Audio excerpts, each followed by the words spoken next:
second reading this morning is also from the book of Isaiah, chapter 11, verses 6 through 9. The wolf will live with the lamb, the leopard will lie down with the goat, the calf and the lion and the yearling together, and the little child will lead them. The cow will feed the bear, their young will lie down together, and the lion will eat straw like the ox. The infant will play near the hole of the cobra, and the young child put his hand into the viper's nest. They will neither harm nor destroy on all my holy mountain, for the earth will be full of the knowledge of the Lord as the waters cover the sea. Amen. Ken, I'm going to go ahead and grab the clicker because I know all the cues for today. Thank you. May the Lord bless the reading of His Word today. So, I'm inspired to give the message that I'm about to give today by the experience that I had at this year's week-long Better Way 2026 youth group trip to Alabama. And while I sure wish that I could have taken some of our youth from our church with me due to timing concerns, it wasn't able to happen. I'm hoping maybe next year it will. But what I was able to do was to help lead 29 youth to Alabama for a civil rights tour. And before I get into that, I want to talk about the better way. What is the better way? Well, what we believe as we go on these Better Way youth trips, which we've done 4 times now, we believe that Jesus is the way, the truth, and the life. And we believe that Jesus showed us a better way to live. And a way that leads us to stand within our convictions and leads us to lead with compassion. And He taught us to look at each other not as derogatory labels, but as beloved children of God, and whom we all are. And He showed us that we can differ without hating others. And we're all works in process. We're all going on to perfection, and we're all growing in love. And these Better Way trips are designed to teach us how to live better when we're there, wherever there happens to be, and then be inspired to live better once we come back home. And so I want to show you some pictures of our trip. You can see in the upper left corner is before we got rolling out of Pepper Forest, which we met. We left at 5 a.m. that morning. Bishop Malone took a selfie with us. And then after that is the Edmund Pettus Bridge. I'll mention that shortly. The Martin Luther King Jr. Parsonage, then on the right, and then lower left is we took a boat ride on the Alabama River, which would have been the same route that slaves would have traveled when they were coming to Montgomery, and then would be sold at the town square. Dexter Avenue Baptist, which was where Martin Luther King Jr. was the pastor for a while. The home of Dr. Harris, I'll talk about that in a moment. That's the group in front of it. There in the upper left corner now is some teenagers and myself leading worship. We did that each night.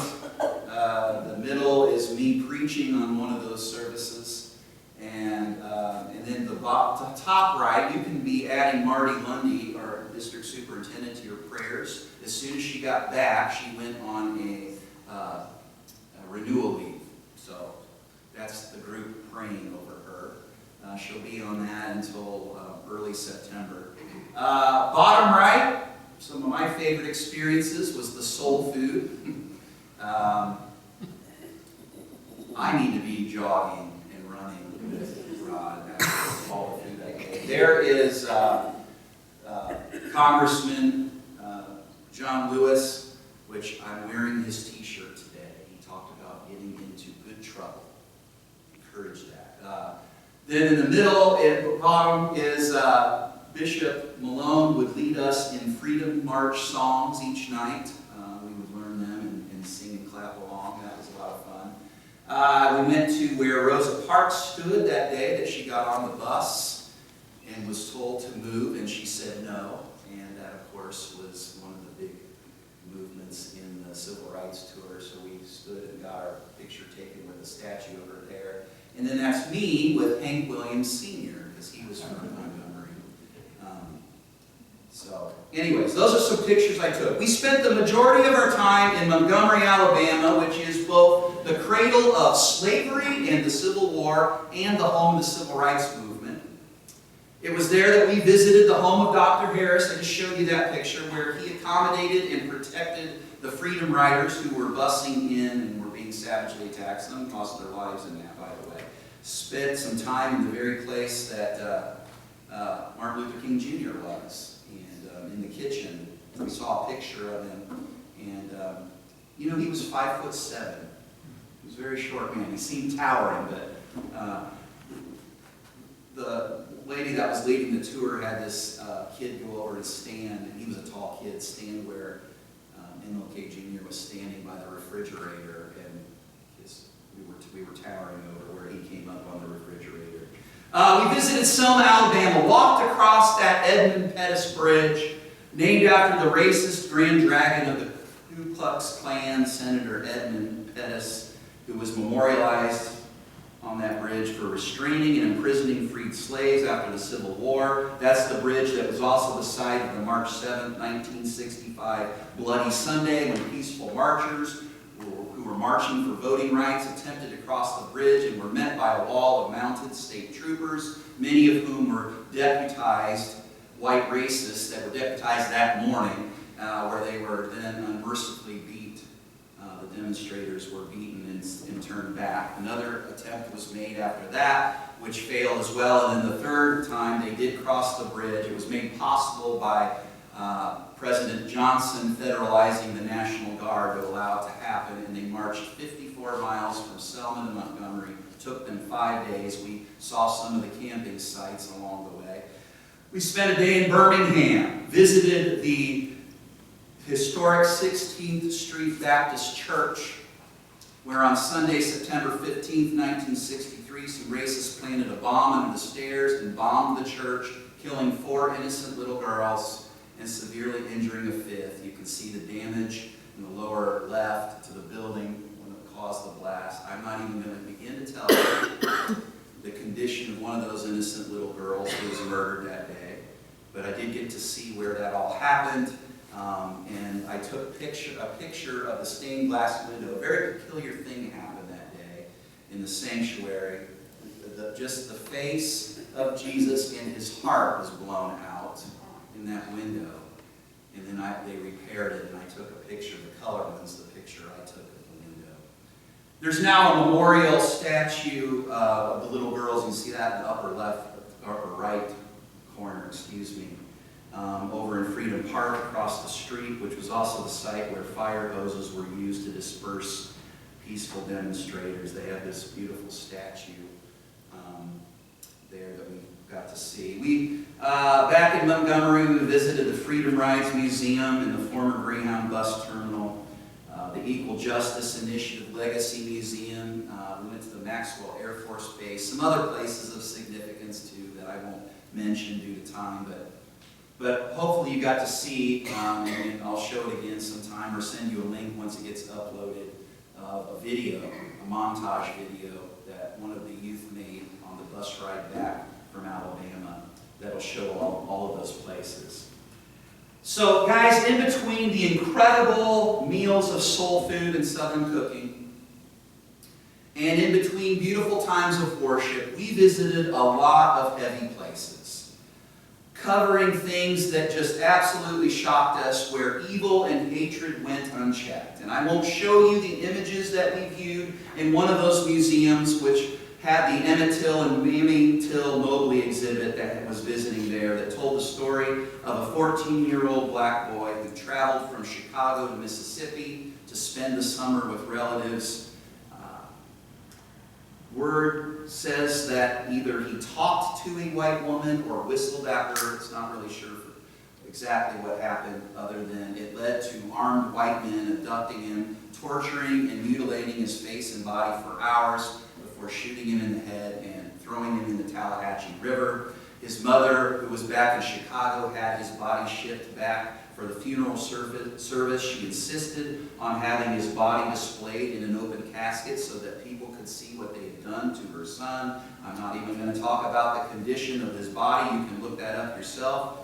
The murderers were apprehended. There were 2 men, went to trial, and guess what happened? A 12-member, all-white male jury acquitted them. Things discussed at the trial are things like, well, yeah, but did he whistle at her? As if that somehow led to him deserving what happened to him. Emmett died on August 28, 1955. That was a little bit of time ago. People aren't like that today, right? Well, I'm glad you asked, because they put up a memorial sign in 2019 that marked where Emmett Till had died, and it was shot up by racists multiple times. I even saw pictures that some of them took, standing there proudly with their guns, displaying their vandalism and hatred. Happened 3 times. They replaced it 3 times until they finally had to get a bulletproof sign and put it back up. I can't get some of the pictures I saw out of my mind on this trip. I can't get some of the stories that I read and heard out of my mind either. And I learned a lot. I learned about the slave trade that dates back to 1619, when the first African was abducted and brought to America. And stories of families being torn apart, never to be reunited. I saw articles in papers where people were desperately trying to find their loved ones, their children that had been dispersed once their freedom was given. There were people, not animals, but people that were sold like livestock and beaten and raped and killed. There were 12 million people that were captured and shipped to the New World. I also learned about the Civil War, dating back to the 1860s, and the Reconstruction period that followed, and of course the Jim Crow laws of the South after that. But perhaps the wildest thing for me was learning the Civil Rights Movement, which seemed like a long time ago, you know, where people were denied the right to vote, and when people were segregated, and there were lynchings. And that was only 70 years ago. It was not that long ago.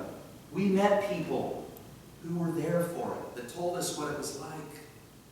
They're still alive. It wasn't that long ago. Do you see these square, rectangular metal boxes hanging over our heads? That was a museum we went to. Each one of those rectangles hanging over our heads represented the thousands of lynching victims across the United States.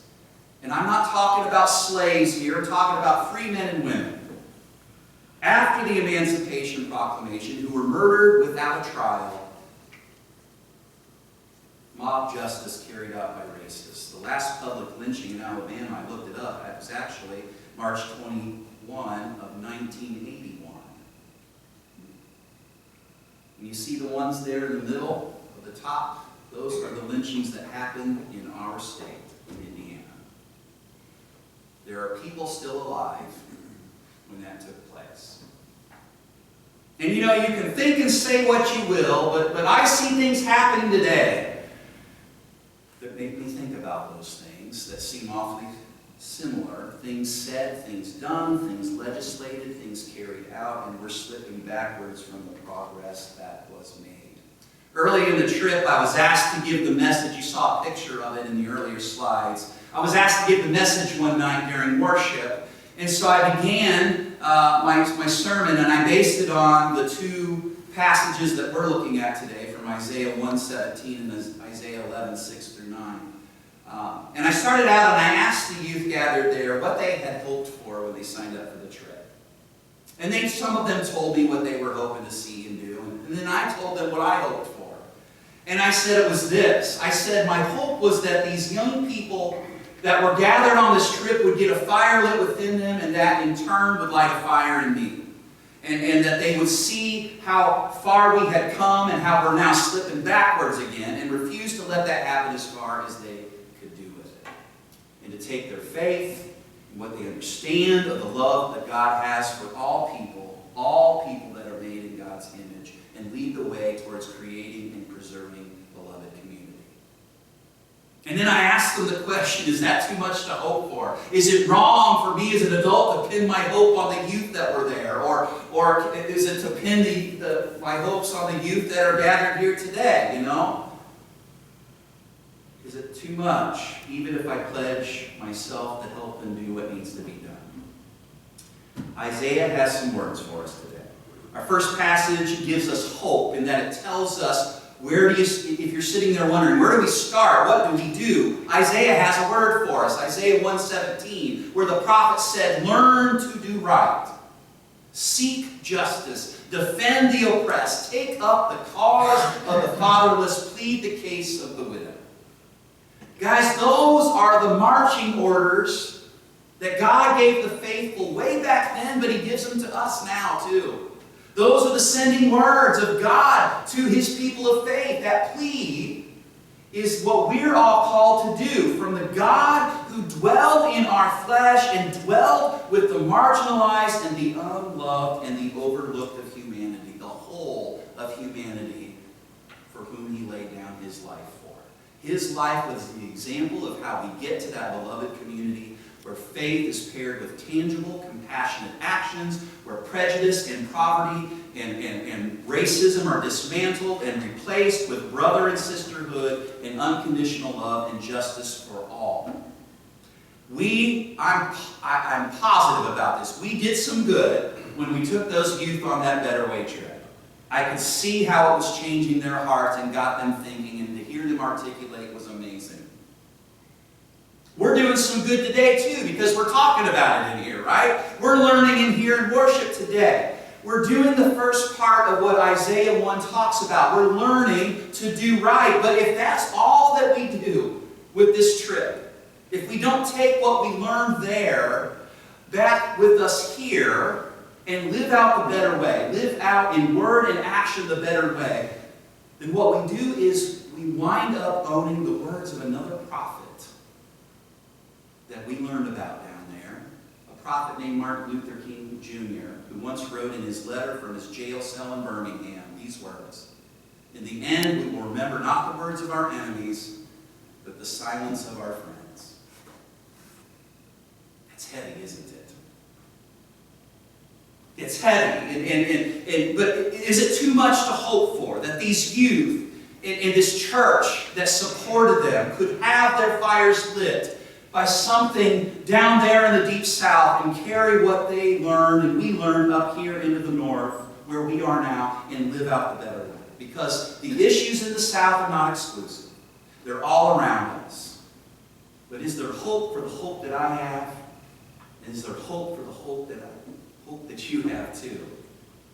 Check out that second passage, Isaiah 11:6, verses 6 through 9. This is literally the picture of the beloved community that we hope for, the beloved community that we work for. Here's the picture of it. The wolf will live with the lamb. The leopard will lie down with the goat. The calf and the lion and the yearling together. And the little child will lead them. The cow will feed with the bear. Their young will lie down, again, together. And the lion will eat straw like the ox. The infant will play near the cobra's den. And the young child will put its hand in the viper's nest. They will neither harm nor destroy on all my holy mountain. For the earth will be filled with the knowledge of the Lord, as the waters cover the sea. That is the prophetic picture of the beloved community. That comes straight from God. That is the vision that He cast. That is the prophecy foretold, the end result of the work that we're all called to earlier in Isaiah chapter 1. But man, it still seems like more than we can do on our own, doesn't it? More than the youth gathered in Alabama for a week can do. More than the youth gathered here in our church today can do. And more than the adults, even if we help them. It's still too much, isn't it? But friends, Isaiah holds more hope for us if we're willing to strive to live out the better way. Because God makes some more promises through the words of that same prophet. Here's some of them now. Isaiah 41:10 says, "So do not fear, for I am with you. Do not be dismayed, for I am your God. I will strengthen you and help you. I will uphold you with my righteous right hand." Who wants to give an amen to that? Amen? Do we need another one? Here's one more. Isaiah 43, verses 1 through 2 says, "Do not fear, for I have redeemed you. I have summoned you by name. You you are mine. When you pass through the waters, hear this now, I will be with you, and when you pass through the rivers, they will not sweep over you. Again, amen, right? The words God spoke to his prophet for his people then, you better believe it, he speaks to us today, right now. For the work ahead of us, as we go about, all of us go about the business of modeling the better way of Jesus Christ. God's better way. Guys, on this trip, I learned, our youth learned, we learned stories that need to be shared. We heard of history that needs to be taught. You wouldn't believe how many times we heard, they never told us this in school. They're not teaching us this in school. But there's stories that need to be shared. It's history that needs to be taught, not for the intention of making people feel bad about something that they couldn't control, that happened back then, that they took no part in, but rather, it's to make sure that nothing like this ever happens again. I wish every single person I know could go down there and see what happens when people are hated for things that they cannot change. And when rights are removed and justice is bypassed. Then maybe they'll see how dangerous it really is with stuff that's going on today. We've got elected officials saying things like we need to be okay with hating again. We have people calling out certain religious groups, calling them demonic death cults. We have people disparaging other ethnic groups and spreading lies and disinformation and perceiving others as the enemy for the sake of garnering and preserving privilege and power for a select few. And it really is remarkably similar to the atrocities that I witnessed on this trip. And we all need to not only wake up to it, but not play into it. And even more so, actively fight against it. Speaking against it, acting against it, as the faithful church, working towards the beloved community that God calls us to be, living the better way that Jesus calls us to live. It's going to take all of us, and it needs all of us to be in on it. Doing what God calls us to do.